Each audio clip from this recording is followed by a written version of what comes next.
Salute, salute, salute. Bow. So, nocturnal thoughts, man. Nocturnal. Real quick video, then I'm gonna get out the way. So, been thinking about this a couple of days. I just want to talk about it real quick. Should DEVIN HANEY do a rematch with Vasil Lomachenko? Now, DEVIN HANEY, I feel like, is still in an excellent position. First of all, you always got to remember, man, this shit is chess. C-H-E-S-S. The shit is chess, not checkers. And you always gotta remember that. Like, a motherfucker is maneuvering and moving and calculating, and you know what I'm saying? The shit has to be strategic. Gotta make sense. Because you can make one wrong move and fuck up everything, right? But DEVIN HANEY has put himself in a great position to be in, regardless. He's undisputed. He's 24 years old, undisputed, coming off of a great victory against Lomachenko. Controversial, you know what I'm saying, but a great victory over a great opponent, in my opinion. And keep in mind, when I watched that fight and when I did my review on the fight, I still like the way Lomachenko looked in that fight against DEVIN HANEY. Keep that in mind. DEVIN HANEY's in a great position because he could go up to 140. And I heard, shout out to 903 Boxing, first person I heard it from, that he was going up to 140 with the plan of fighting the Rougarou, Regis Prograis from New Orleans. And we know that dude is a wrecking machine, right? Everything he hits, he destroys. I like the Rougarou. I think he only got one loss, that's against Josh Taylor. And then shout out to this fight with Josh Taylor and Lopez. I'm gonna get to that later. But DEVIN HANEY can go up to 140, and he don't have to fight off the rip Regis Prograis. But that's an option. It's a hell of an option. You know what I'm saying? Or he could stay at 135, and I hear now that Tank is officially calling him out. So you can get that big fight with Tank. Tank just fought Ryan Garcia, and they did over 1 million+ pay-per-views. So you know, an undisputed fight with Tank Davis is going to be a huge fight with DEVIN HANEY. And even though Tank will still be somewhat the A side, I feel like DEVIN HANEY will have enough power to where he won't completely have to capitulate every little or concede to every little thing. Like, it won't be able to be the same shit that they put on King Ryan Garcia, Kid Flash, with all the policies and the stipulations and shit like that. Like, DEVIN HANEY is going to have some grounds that he's going to be able to hold and make this a little bit more of a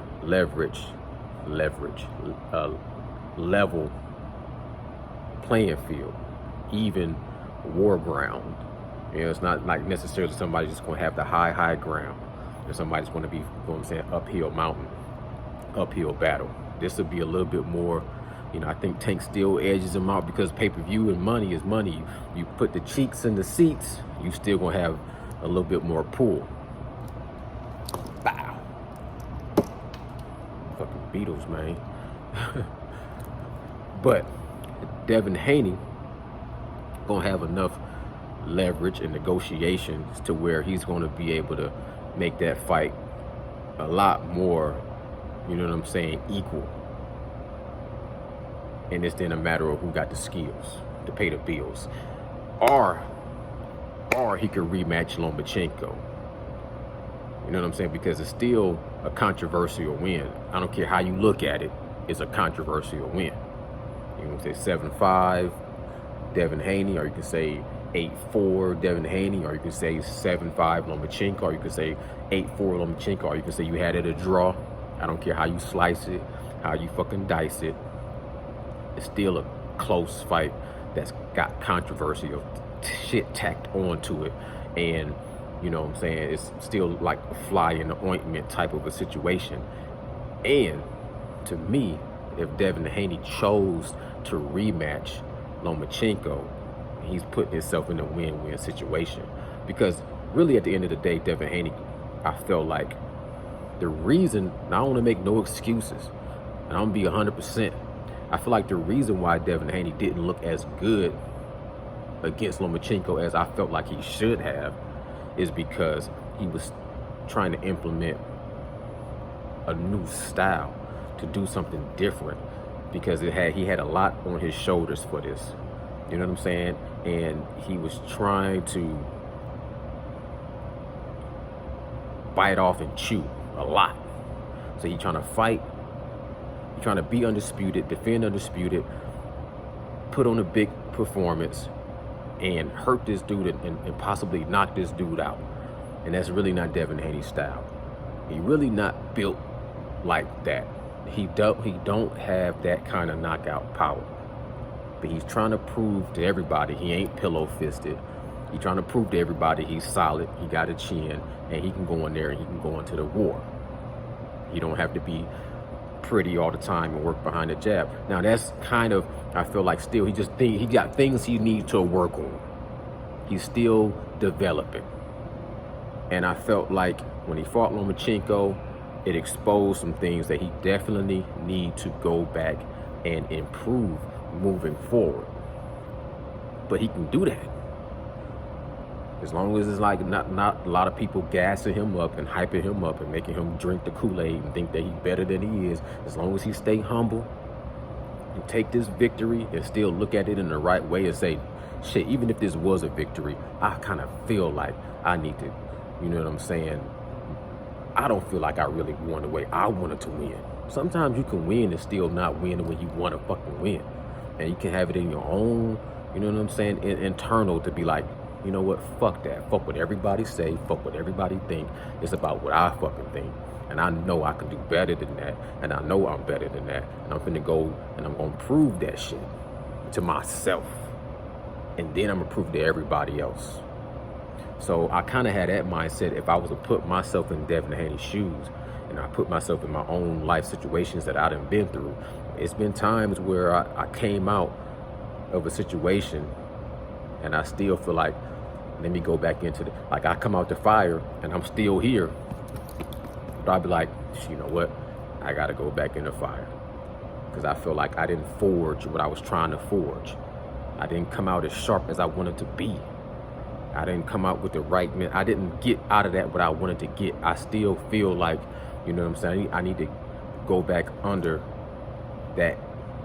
I need to go back in and put in some work and still grind and still learn and grow and improve.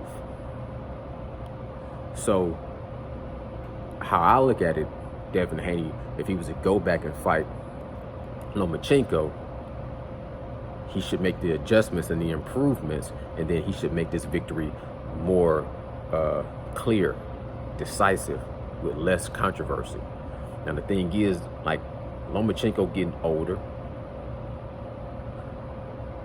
Lomachenko, if he really wants to come back and rematch this dude, and he can get up for another fight, and he comes in the same form, then it definitely is going to make Devin Haney look better. Because, okay, say if it's just where they kind of fight style, they style just make it evenly yoked to where they can fight 3 times, and every time it's going to be a close kind of controversial type of a style against each other, where it's going to leave us with the same, you know what I'm saying, it's going, like, every time they fight, it's going to be where Devin Haney wins by a round or 2, but Lomachenko has spots where he looks good enough for it to be controversy.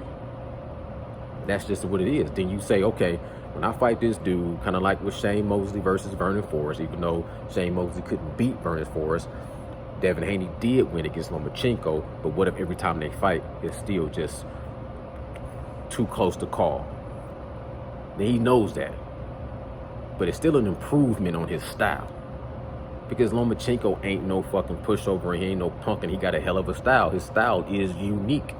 So when you fight him, and if you fight Lomachenko a second time and you still get the victory, but you still had to go through some fire, and Teddy Atlas, we firemen, we went through the fire, it still would make him, still forges him and makes him sharper to when, if he does fight a Tank, a Shakur, or Regis Prograis, then he would still even be better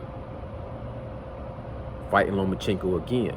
The only thing that would make him suffer is if he went in there against Lomachenko and he lost. And I really don't see how that could happen. Because first of all, I don't think Lomachenko would be able to duplicate again against what he did in that first fight. I feel like he's going to even come in a little bit less. Morally, physically, aged. I just think Lomachenko should retire, honestly, or have a showcase fight for his home people against a little bit of a less opportunity. But I don't care. Lomachenko, if he fought Devin Haney again, I feel like if he bring his best, it might still be the same, but I feel like Devin Haney should be able to make the adjustments and look even better against Lomachenko. And the only way that shit is if Devin Haney just really ain't that guy, and then he come in there and get beat by Lomachenko, which I don't see that happening in the second fight. It could be another close fight, it could be another fight that's kind of a draw, but it should be when Devin Haney is improved. He's the younger guy. He can learn from what mistakes he made. He can watch the film footage and study his mistakes, patch up those, you know what I'm saying, cracks in the foundation, and then come in there and then really put on the performance that he should have put on in the first fight against Lomachenko. Add on to the body work, add on to his defense, you know what I'm saying? Take away more rounds. Don't give the last rounds to Lomachenko to where Lomachenko looks good. And then Devin Haney could, you know what I'm saying, tighten that up, clean that up, put that away, be done with it, and move on better. So it's a win-win situation unless he loses against Lomachenko, which I just don't see. Those are my thoughts. Y'all let me know what y'all think in the comments below. What do y'all think Devin Haney next move should be? And also, by the way, the only thing that makes me think he won't rematch Lomachenko, not because he's afraid that he would lose, but honestly, if he don't rematch Lomachenko, I think it's for either two reasons. One, he's on to bigger and better things in his camp, and they come together to make their plan and may make their next chess move. And they feel like their best chess move would be to move up to fight somebody else. That's one reason why I could see him moving up to 140 to make a good fight with a tough fighter like Regis Prograis, which would be dope, and that would eliminate any doubts against the Lomachenko shit too. Because if Regis went up there and fought Regis Prograis and beat Regis Prograis, Lomachenko, who? Controversial win, what? When, where, how, who cares? It's fucking Regis Prograis, the fucking Rougarou at 140. He had fucking Ivan Redkach fake a fucking low blow to get out of that fight. Now, either it's because of that, or it's because this dude is just too big to keep breaking his body down to 135, and physically is unhealthy, so he needs to move up to 140. And both of those two different thoughts, I salute and I totally understand if it's either one of those two things. But if he can stay at 135 and he could make a fight, Lomachenko, Gervonta Tank Davis, Shakur Stevenson, or move to 140 and fight somebody like Regis Prograis or anybody else that's worthy to fight, those are all great options. He's in a win-win situation. Salute to the young man.